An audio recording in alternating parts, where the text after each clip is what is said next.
अवधूत चिंतन. श्री गुरुदेव दत्त. श्री स्वामी समर्थ. तुम्हा सगळ्यांचं पुन्हा एकदा आपल्या युट्यूब चॅनलमध्ये खूप खूप मनापासून स्वागत करते. श्री स्वामी समर्थ महाराजांची पुण्यतिथी 15 एप्रिलला आहे. तर या पुण्यतिथी निमित्तानं सर्व स्वामी भक्त छोटी का होईना सेवा करायला चालू केलेली आहे किंवा चालू करणार आहेत. साप्ताहिक जी सेवा असते ती. आता साप्ताहिक सेवा आपली कधीपासून चालू होते तर 9 एप्रिल ते 15 एप्रिल पर्यंत आपला जो हा सप्ताह आहे तो पारायणाचा सप्ताह आहे. मग याच्यामध्ये तुम्ही स्वामी चरित्र सारामृताचं पारायण करू शकता किंवा श्री गुरुचरित्राचं पारायण करू शकता. ज्यांना कोणाला वेळच नाहीये ते फक्त स्वामी समर्थ महाराजांचे नामाची जपमाळा जपू शकता किंवा स्वामी महाराजांचा तारक मंत्र जो आहे त्याचं 11 माळींचा जप करू शकता, तारक मंत्र म्हणू शकता. तर अशा पद्धतीने बऱ्याच छोट्या मोठ्या सेवा स्वामी सेवेकरी करत असतात या निमित्तानं. पण ही सेवा कोण करतं?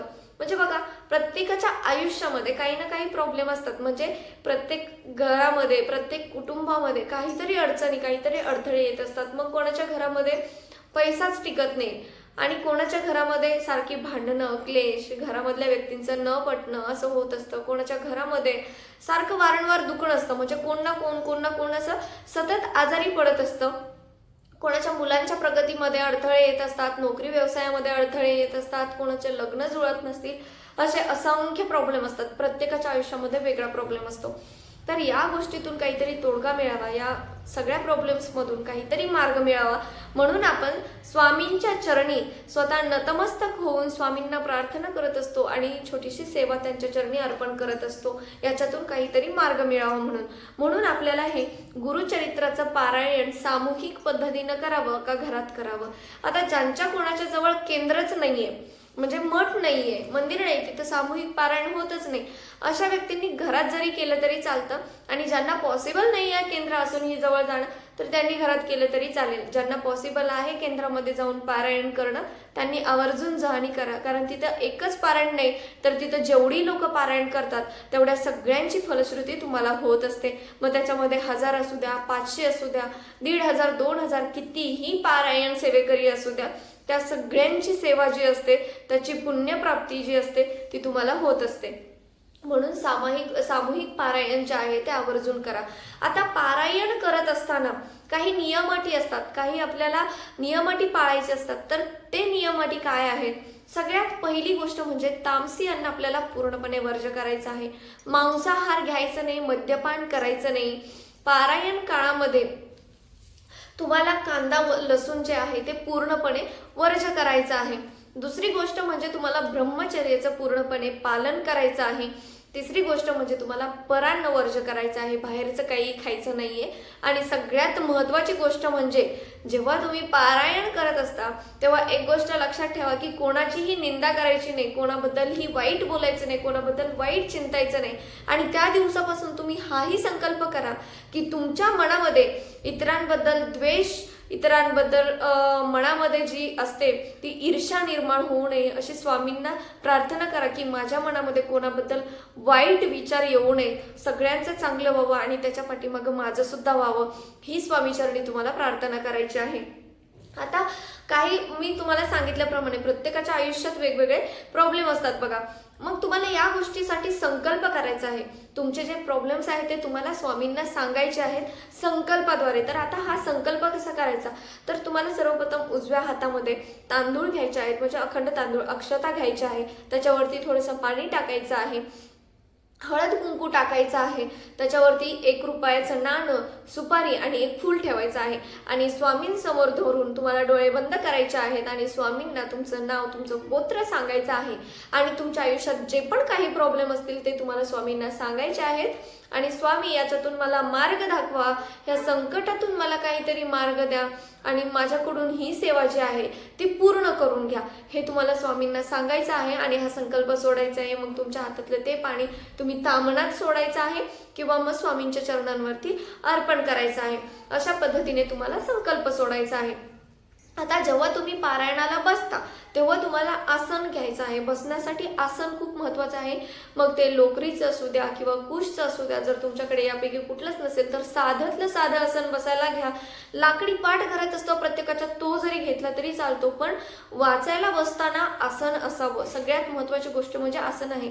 कारण जेव्हा तुम्ही गुरुचरित्राचं पारायण करत असता किंवा स्वामींची कोणतीही सेवा करत असता, त्यावेळी तुमच्यामध्ये एक ऊर्जा निर्माण होत असते, तुमच्याभोवती एक संरक्षण कवच निर्माण होत असतं आणि ते डायरेक्ट जमिनीमध्ये त्याचा प्रभाव न जाता तो तुमच्यापर्यंतच मर्यादित राहायला पाहिजे.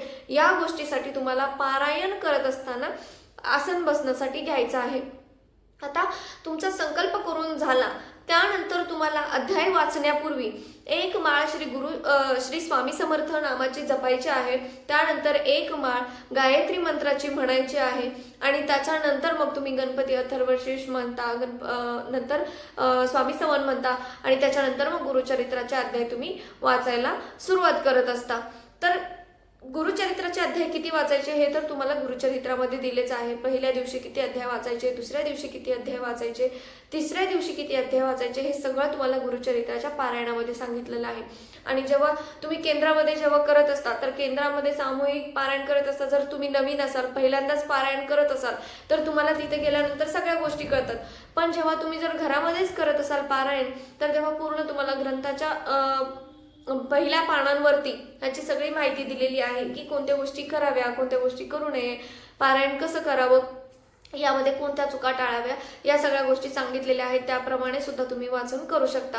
तर गुरुचरित्राचं पारायण फक्त ही गुरूंची सेवा नाहीये, तर आपलं आत्मिक समाधान सुद्धा असतं याच्यामध्ये.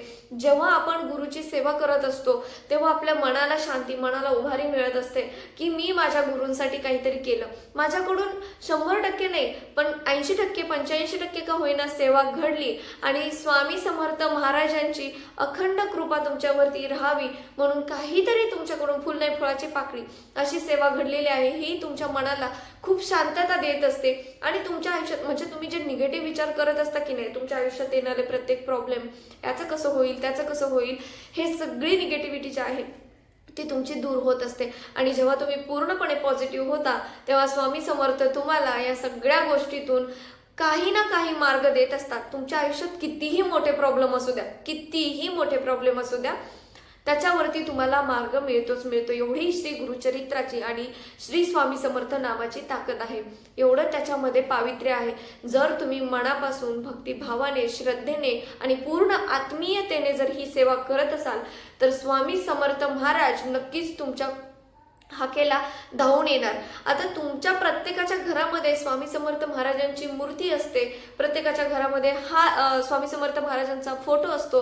तर त्याच्यासमोर बसून सुद्धा तुम्ही तुमचे जे काही प्रॉब्लेम्स आहेत ते तुम्हाला स्वामींना सांगायचे आहेत. जसं आपण एका व्यक्तीशी बोलत असतो तसं तुम्हाला स्वामी समर्थ महाराजांसोबत सुद्धा बोलायचं आहे आणि तुमचे प्रॉब्लेम तुम्हाला सांगायचे.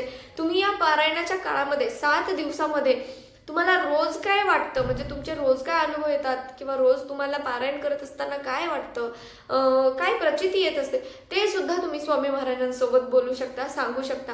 कारण एकमेकांसोबत बोलून जसे आपले प्रॉब्लेम सॉल्व्ह होत असतात ना, तसं आपण आपल्या गुरुशी सुद्धा बोललं पाहिजे. आपल्याला वाटतं की ते आपलं ऐकत नाही, पण आपल्या मनातल्या गोष्टी सुद्धा ते ऐकतात. मग आपण तोंडाने ज्या गोष्टी बोलतो तर त्या तर त्यांच्यापर्यंत 100% पोहोचतात. त्याच्यामुळे स्वामींना आपल्या आयुष्यातली जी काही गोष्ट घडते ती प्रत्येक गोष्ट सांगायची आहे. आता स्वामी चरित्र सारामृताचं पारायण किंवा तुम्ही गुरुचरित्राचं पारायण करत असता बघा, तर ज्यांना कोणाला जमत नाही ते स्वामी चरित्राचं करतात आणि ज्यांना वेळ आहे किंवा ज्यांना करायचंच आहे ते गुरुचरित्राचं पारायण करत असतात.